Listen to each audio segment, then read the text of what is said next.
The race question in this country really is a species question. The way it was configured by Europeans was a speciesness around it, a race of dog, a race of cat, a race of bird.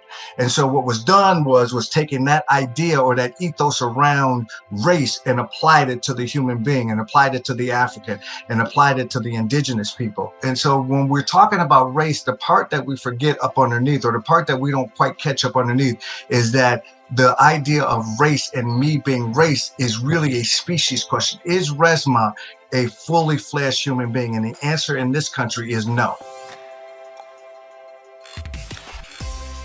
Welcome to Beyond Theory, a podcast powered by Meadows Behavioral Healthcare that brings you in-depth conversations with firsthand insights from the front lines of mental health and addiction recovery. I'm Dominic Lawson. Following the death of George Floyd, racialized trauma was reignited for people of color around the world. While many call for social justice, others want to know how they can be allies for change. In this special two-part episode, we speak with Meadows Senior Fellow Resmaa Menakem about the effects of racialized trauma and the action steps that are needed for change. Let's get out of the abstract and see how this applies in the real world. It's time to go beyond theory. My name is Resmaa Menakem. I'm a senior fellow at Meadows. I am a clinical social worker by trade, married with two kids, 36 and 20. I believe that the work that I do in terms of helping people understand racialized trauma and somatic abolitionism is my life's work. Resmaa, thank you so much for coming on the Beyond Theory podcast. We really appreciate your time today. Thank you, brother. Thank you, bro. Of course, of course. So if you would, Resmaa, just kind of start with your background, your origin story, if you would. Yeah. So I'm originally from Milwaukee, Wisconsin. Was born and raised in Milwaukee. About 1980, so I graduated from Bayview High School, which was a performance arts high school at the time, and was really involved in like theater, and then also played bass, acoustic bass. In a symphony orchestra. Did that for a lot of years, graduated, and as soon as I graduated from high school, I went to college, to University of La Crosse, Wisconsin, for sociology. I was on a 6-year plan, so I did that for 6 years, and then figured I better get on with the rest of my life, and then got out, moved up here. At the time, I had a lot longer hair back then. So I thought, at 1989, I thought I was going to come up here and be the next prince. But there was only one prince. So I figured when I got up here, I needed to get a job and work if I ever wanted to eat again. And then started doing a lot of work up here, working with youth with regard to gun violence, and I started in my career working with youth. Then 92, I met my wife. She had a 6-year-old daughter by that time. And so I started raising a daughter and got married in like 95. Then I have a 20-year-old son also. And came up here. A mentor of mine by the name of Dr. Oliver Williams said that, we was doing some work together, and he said, you need to go back and get your master's. And I was like, man, I barely got out by the skin of my teeth in my undergrad. But he's like, no, you can do it, blah, blah, blah. And so I went back, got my master's, and then stayed around and got my clinicals. And then started in, I believe, in 2013, started, once I got back from Afghanistan. I did 2 years in Afghanistan doing therapeutic work around people who had got traumatized while they were in country. And so a lot of my work, that's where all of the kind of trauma stuff all galvanized together. And so after I got back, I started doing some writing, and the rest is history. Resmaa, if you would, I want to ask a follow-up. Kind of talk about your work in Afghanistan. Yeah, yeah. My brother was I believe he's like a 25 year veteran of policing. He was a police officer, and he ended up getting a job from one of his boys. One of his boys was telling him about, he could go over to Afghanistan, been a military contractor, and because he had so much of that police training, that's one of the things that they needed. He not only was he a cop, but he also trained police officers. And so he went over there, and he was over there for about a year, and he called me. And this is my brother. So we've been together our whole lives. He called me and he says, "Dude, you know anybody that does counseling? Do you know anybody? Do you know any therapists or anything like that that do anything with trauma and stuff like that?" I was listening to him. I said, "Dude, what are you talking about?" He was like, "Dude, do you know somebody that does some therapy? I'm trying to ask you a question." I said, "Dude, that's all I've been doing. Like since what are you talking about?" So he's like, "Well, that's all you had to say." And so what he was saying was that there was over there some of the military contractors, even though many of the people that were over there were civilians. What a lot of people don't know is that most of the military bases in foreign countries are not run by the military. They're run by military contractors, people who do the logistics, people who get the food on and off the bases, people who get the garbage on and off the bases. All of those different types of things are run by military contractors. And so my brother said that one of the things that they weren't accounting for was all the trauma that the people were experiencing while they were there. And so he asked me would I ever go over there and do some work, and my first response to him was hell no. And then he said, "Well, let me tell you how much they paying." And I said, "Oh, well, let me let me let me consider that." And talked with my wife, and she wasn't, as you probably can imagine, she wasn't happy about it and everything. But she gave me a pass and told me I could go. And I did it for a year, and was so traumatized in that year that I re-upped. I signed back up without telling her and went back again. And my job was to manage the response, the kind of mental health response to any military contractors in 53 bases in southern Afghanistan. So whenever the Taliban would hit, or whenever somebody would hang themselves, or whenever somebody would do things, my job was to go and process the base and determine whether or not we could provide support for them while they were still in country, or they needed to leave to get support outside of the wire. And so I did that for 2 years, and got pretty traumatized myself. And the book actually comes up out of that because of the trauma that I sustained and had to work with. So That actually leads me to my next question. I wanted to talk about your book, My Grandmother's Hands. And one of the things you talk about throughout the book and many of your talks is this idea of somatic abolitionism. I'm just yeah, curious if you would crystallize that for us. What is somatic abolitionism and why does it matter? Why do we need to know that? yeah. So my idea that is that we live in a structure. We live in systems, right? And the racialized structure in this country is predicated on the white body deeming itself the supreme standard by which all bodies humanity shall be measured, philosophically and structurally. So if you don't understand that, then you don't understand how traumatizing it is for a body that is not born into a white body, but a body that is darker. You don't understand that being born into that structure is actually weathering. It actually weathers the brain architecture. It actually weathers the endocrine system. It actually weathers the musculoskeletal system, and that trauma, and that race, and the concept of race as it was configured by Europeans, the concept of it is traumatizing on any body that is not housed in a white body.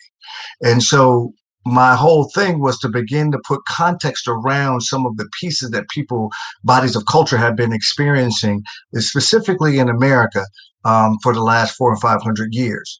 My idea is that if we don't work with the body as it relates to race, and we just keep trying to think about it and keep trying to come up with nifty little strategies and ideas about race, we're really gonna continue to miss the mark around how these types of things actually live in the body. They go past the neocortical or neocortex part of the brain and go right into survival parts of the brain, right into the reptilian parts of the brain. And so my whole piece is that we have to have a somatic abolitionist movement. And what I mean by that is that somatic abolitionism at its core is developing a living, embodied, anti-racist practice and culture. It is not enough just to have strategy or tools. Well, if you don't have a culture, then what ends up happening is that any types of good ideas you have will get they will bend at the knee because culture is stronger and faster than people's cognition. And so my whole idea of somatic abolitionism is that we have to extricate ourselves from the idea of white body supremacy and racism.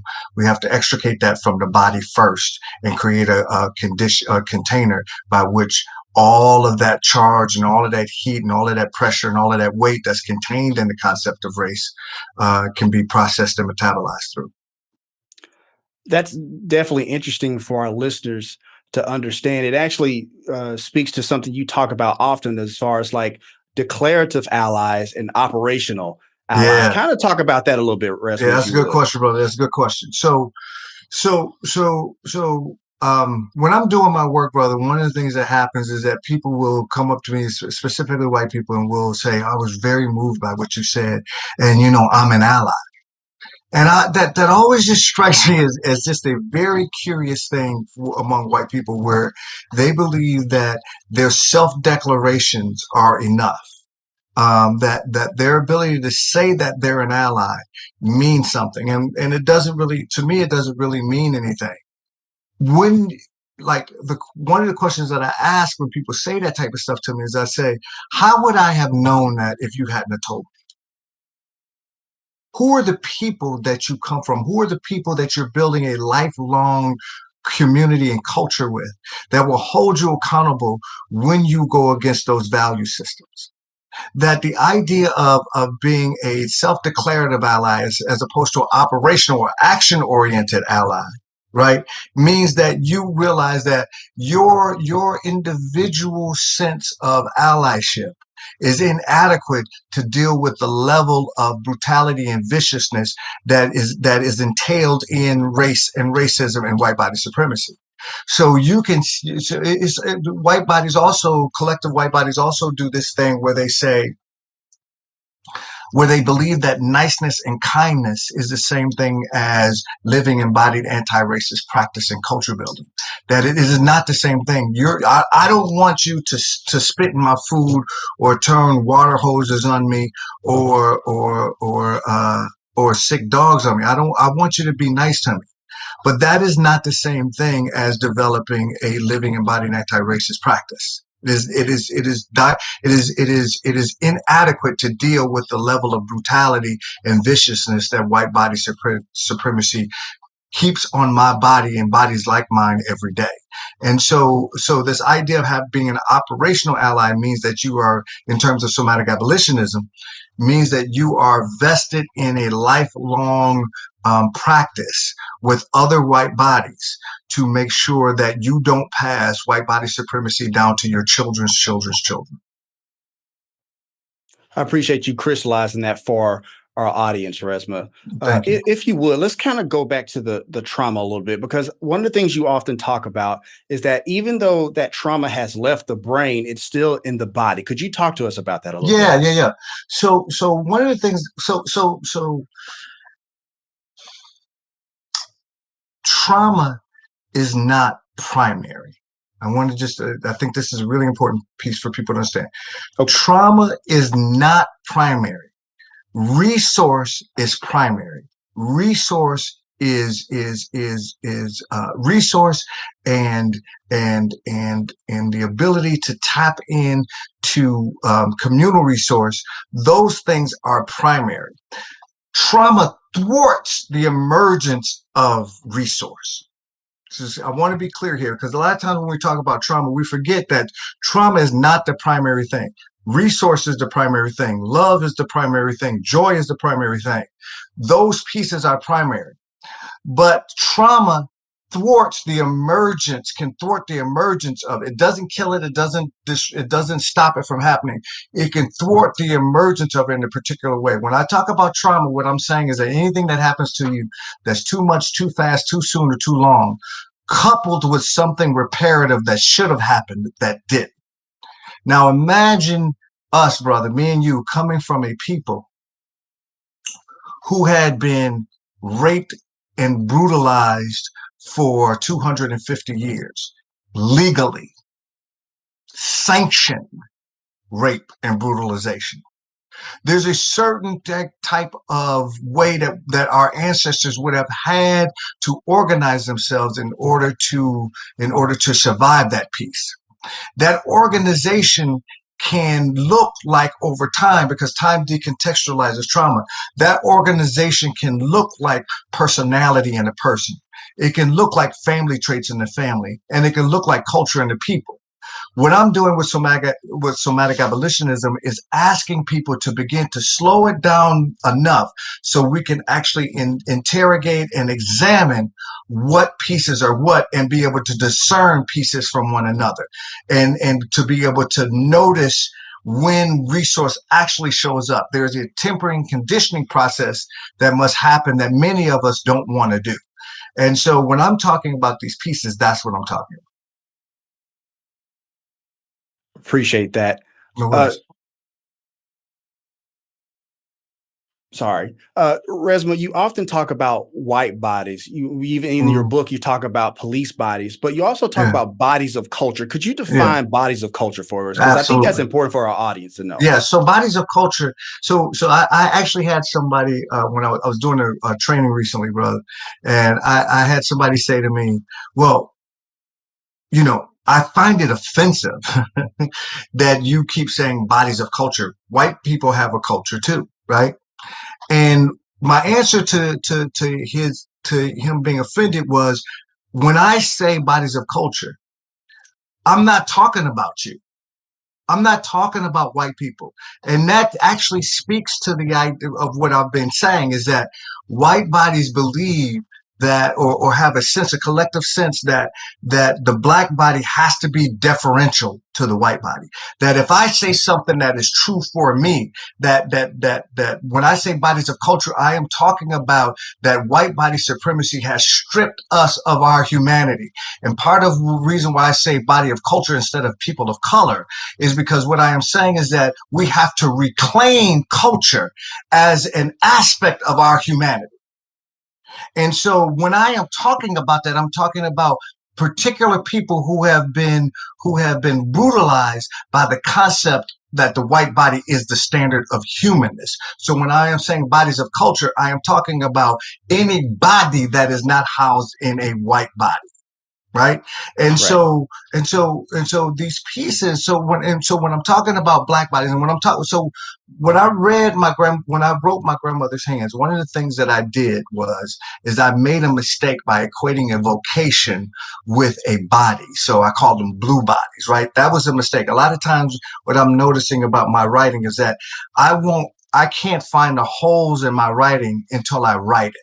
And then once I write it and get it out there and work with it for a while, then I go, oh, that was a mistake to house it, to kind of configure it in that way. So what I've been doing now is, in my next book, is I'm actually taking that piece on. Many times we equate certain vocations with a virtue. Right. So if you're a police officer, there's a certain virtue that comes with that. If you're a firefighter, there's a certain virtue. If you're a military person, there's a certain virtue. A virtue is something that emerges from the thing that is inside you. It is not a vocation. Just because you put on a uniform does not make you virtuous. And I equated virtue with a vocation, and a vocation with a body in my grandmother's hands, and that was a mistake. And so when I'm talking about blue uniforms or the police, I'm talking about a part of a structure that has been used, that was born out of a very feral system that was predicated on seeing me as a species. The race question in this country really is a species question. The way it was configured by Europeans was a speciesness around it. It is a race of dog, a race of cat, a race of bird. And so what was done was taking that idea or that ethos around race and applied it to the human being, and applied it to the African, and applied it to the indigenous people. And so when we're talking about race, the part that we forget up underneath, or the part that we don't quite catch up underneath, is that the idea of race and me being race is really a species question. Is Resmaa a fully fledged human being? And the answer in this country is no. The 3/5 compromise was about that being not. The Dred Scott decision was about that being me not being full human.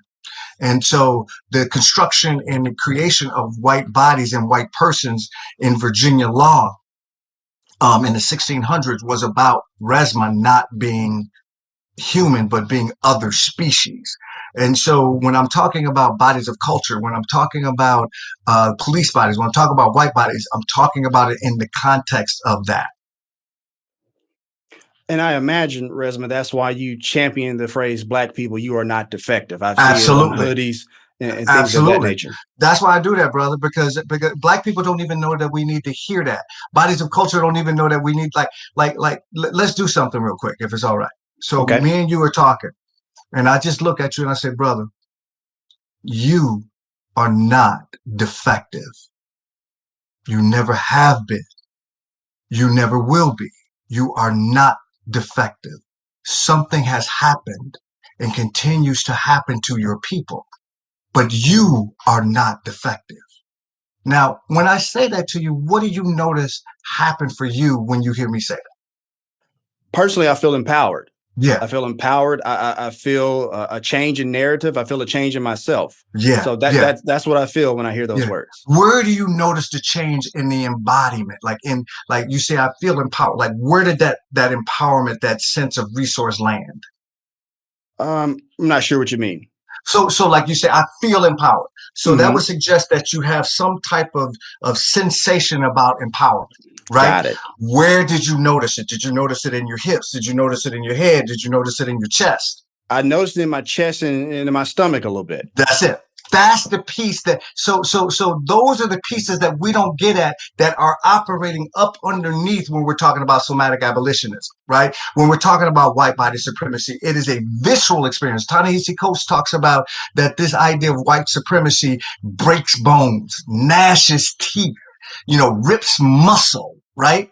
And that's what he means, is that when we talk about white body supremacy, we are talking about something that weathers the brain architecture, brother. We are talking about norepinephrine and cortisol literally weathering my reproductive system, right? Which is why so often Black women die giving birth, why Black children are born with low birth weight, even if you account for lifestyle choices, right? And we never ask the question, what is the impact of 400, 500, 250 years of rape on the Black woman's body? We never even bring that into the equation when we start trying to think about why certain things are happening. And so, yeah, that's why I say the thing that you're not defective, that something has happened and continues to happen. We hope you are enjoying this very important discussion. Join us next time as we conclude our conversation with Resmaa Menakem, New York Times bestselling author and senior fellow here at Meadows Behavioral Healthcare. Find out more at resmaa.com. Beyond Theory is produced and hosted by me, Dominic Lawson. You can discover more, including videos of some of our conversations, at beyondtheory.com. For more information on Meadows Behavioral Healthcare, go to meadowsbh.com. Finally, thank you for listening, and I hope you join us next time for another episode of Beyond Theory.